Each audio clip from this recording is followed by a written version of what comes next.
What's up, fam? So it's Big George right here coming at you all the way from Las Vegas, representing.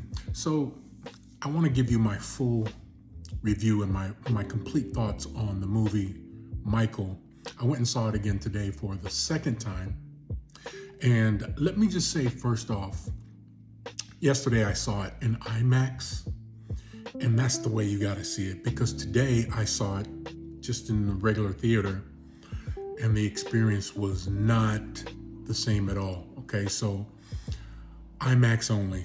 IMAX, you're right there in the mix. You feel like you're a part of the environment. When the concert's going on, you feel like you're in the crowd. You know what I mean? The visuals and the audio is 1,000 times better. If you go see a regular movie or go to a regular movie theater, you're gonna feel like you're watching TV or something, you know? So, excuse me, I'm feeling kind of nice right now. So I wanna give you my thoughts on it. First and foremost, let me just say the actors were phenomenal. Of course, Jafar Jackson was amazing. Like I said in the previous video, I feel like he was born for this role. You gotta remember, this guy is an inexperienced actor, but because he embodied MJ's essence so much, they rolled the dice on him, you know, and got him the trainers. And he trained for 2 years with an acting coach for this role, and it paid off. I mean, I don't know if there's ever been a time in history where an inexperienced actor has won an Oscar, but I think I think that he deserves it. He should have it, you know. So, and forgive me for calling him an inexperienced actor.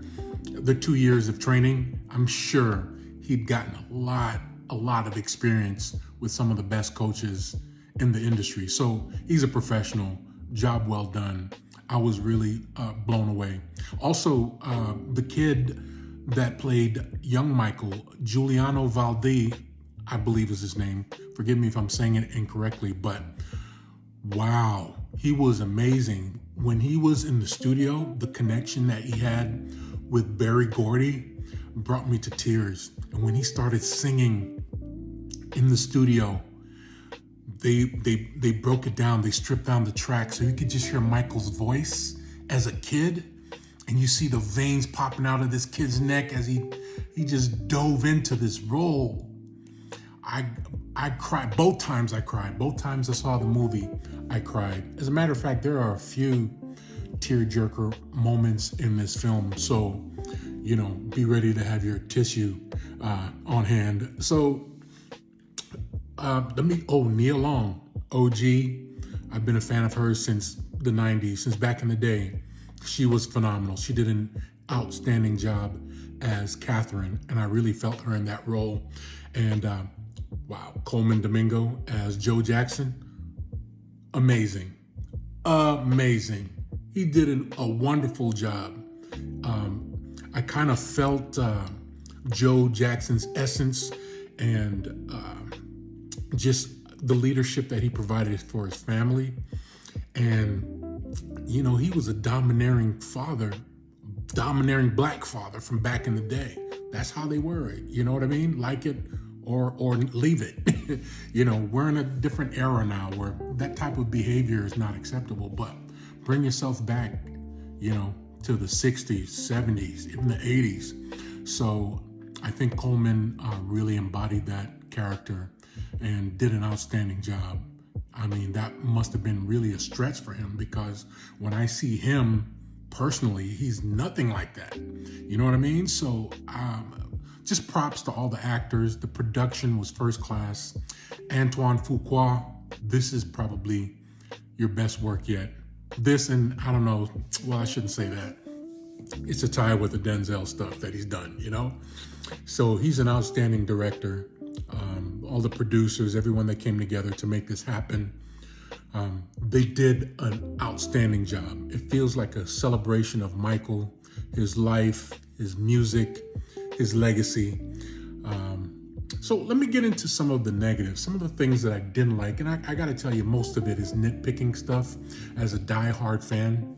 The average, you know, fair weather fan, or I shouldn't call him that, maybe the average casual fan would not have noticed any of these things. But as a die-hard fan, all of the hardcore Michael fans would have noticed like some of the costumes didn't go with the performance. Like, for example, the Victory Tour, the last show in Los Angeles, he didn't wear the striped pants. He wore the striped pants like towards the beginning of the tour, and he didn't like it. And he gave them to his brother Randy.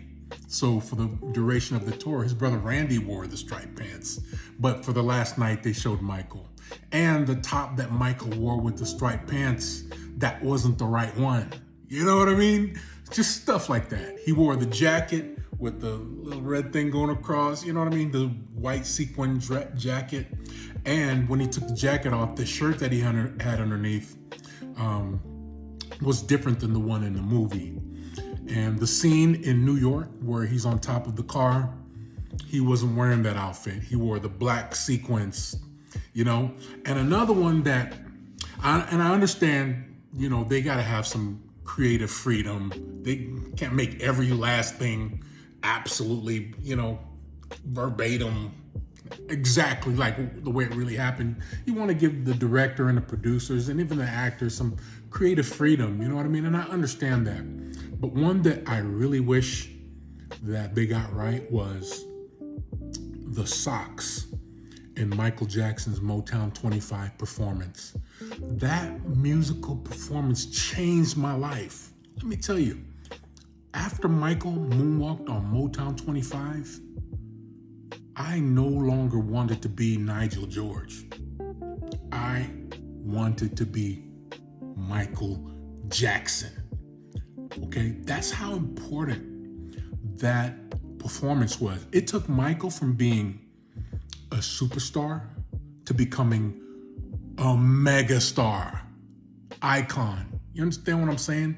So the performance was great. Jafar was outstanding. I noticed he ad-libbed a little on some of the steps. He did a few steps that Michael didn't start doing till maybe a decade after the Thriller album. But the socks, he wore the white socks that Michael probably sprinkled some glitter on that he wore later in his career. But for that Motown 25 performance, it was the tight glitter socks. The socks were like, bam! You know what I mean? It wasn't just like the white folded down tube socks. And I wish they got that right, because the visual on that performance when Michael did the moonwalk, iconic. And as you saw in my music video, that was my son portraying me as 11-year-old Nigel, seeing Michael Jackson moonwalk for the very first time on Motown 25. That was life-changing. I remember the next day at school, we didn't even do schoolwork. Everybody was like, did you see Michael motherfucking Jackson? You see the moonwalk? I mean, back then the kids knew the moonwalk because, you know, we did it on the street. I didn't do it, but, you know, that was the pop locking era, and there was a few people. It was very rare. But to see someone of Michael's stature do the moonwalk, I mean, he owned it. And when I say he became a megastar after that, he was all over the news. I'm trying to bring you back to 1983. He was all over the news. When you were at the grocery store, he was on every magazine at the checkout counter. He was in the news every day. You know, back in the day, I would watch TV just to see the damn Pepsi commercial. You understand what I'm saying? I mean, you know, and have the we didn't have DVR, have the VCR ready to record it. It was just a phenomenal moment in music, you know what I mean? And I'm gonna do some more stuff on that, because this is about the movie, and I'm getting into Michael and his career and the stages, but I'm gonna do another segment on that. But another negative, and a lot of people are probably not gonna get it, but bear with me and try to, you know, humor me a little bit. But, you know, I think every great movie has to have a supervillain, and Joe Jackson, he was Lex Luthor in this motherfucker. You know what I mean? They made Joe Jackson out to be the ultimate supervillain in this movie. And the thing that gets me about it is this movie is executive produced by the family, right? So they signed off on it. And I'm hoping that it was an exaggeration. I met Joe Jackson a couple of times. Before he passed away, he was a regular fixture here in Las Vegas. You'd be out and about. Oh, there goes Papa Joe. You know what I mean? So I've seen him around town a lot. The last time I saw him was at Walmart, believe it or not, just months before he passed away. But that said, here's the thing. We're in a new era right now where everyone's mega sensitive. You can't say this, you can't do that. But it wasn't like that back in the days. You gotta think, this was a different era, right? Especially for black fathers. They were hardcore. My pops was hardcore. You know what I mean? That's why I can relate to Joe Jackson so much. My pops didn't play. He was United States Marine. I grew up on a military base called Camp Pendleton. And, you know, like for example, in the movie when Michael's hair got burned in the Pepsi commercial and they're in the hospital and the doctor came out and said, well, he's stable now. And Joe's first thing was, okay, when will he be able to perform? You know what I mean? And everybody was looking down on Joe. And honestly, that was messed up. But the reason I say I get it was because, you know, fathers were about, yo, toughen up. You can't be soft, be hard. All right, you burned your freaking hair. But man, so what? We gotta make this fucking money. All right, Mike? So, you know, I get that. And Joe himself, you gotta remember, black folks in America come from slavery, poverty. All Joe knew was poverty, po. And all of a sudden, here comes all these millions. Okay? I'm not saying that was right, but I'm saying I fucking understand. Mike, you got to get up on that stage. We got to get this money, man. All right? I understand you burned your little hair or whatever, but let's go. Toughen up. You know, and my pops was like that too. You understand what I'm saying? All this crying and shit. What, you soft? Just stop all that little crying. I remember I was playing basketball. I was 12 years old. And I went flying off into, like, a kid pushed me and I went flying off. It was a street setting where there was like bushes and trees and stuff on the side. And I went flying off into the bushes. And, you know, sometimes these trees or these branches or twigs will have, when it's broken off, it'll be sharp, like a knife. I went flying into that sucker and it ripped right into my leg. As a matter of fact, my skin was hanging off of the branch from my leg. I have a huge scar to this day. In this day and age, you're like, oh, let's get him to the emergency room, his leg and all that. Back then, I looked at it, I saw the white meat and blood pouring all down my tube socks. And what my pops instilled in me, fuck it, let's keep playing. You understand? I'm not saying this right, but it was a different era, right? This was, when I was 12, it was at 84. So I understand a guy like Joe Jackson. Was it right? No, it wasn't right, but I wish they'd cut Joe a little bit of slack, gave him a little bit of grace, because if it weren't for Joe, there would have been no Jackson 5, there would have been no Michael, no Janet, you know what I mean? No Jermaine solo album, Reby and the Centipede, all of that stuff, you know? So overall, you know, I think the movie was outstanding. As a matter of fact, today, the second day of its opening, it's the #1 movie in the world. It's the top movie in the world. It's going to surpass $1 billion. And I'm really happy about that. Michael made his mark everywhere you turn. There's people doing tributes. There are people that their whole livelihood is Michael Jackson. I know some of them. Tribute artists here in Vegas. I know a bunch of them, as a matter of fact. So I'm really proud of this movie, but I gotta tell you, it felt very, very incomplete. You know, and I see a lot of the people online saying it felt rushed, and I get that.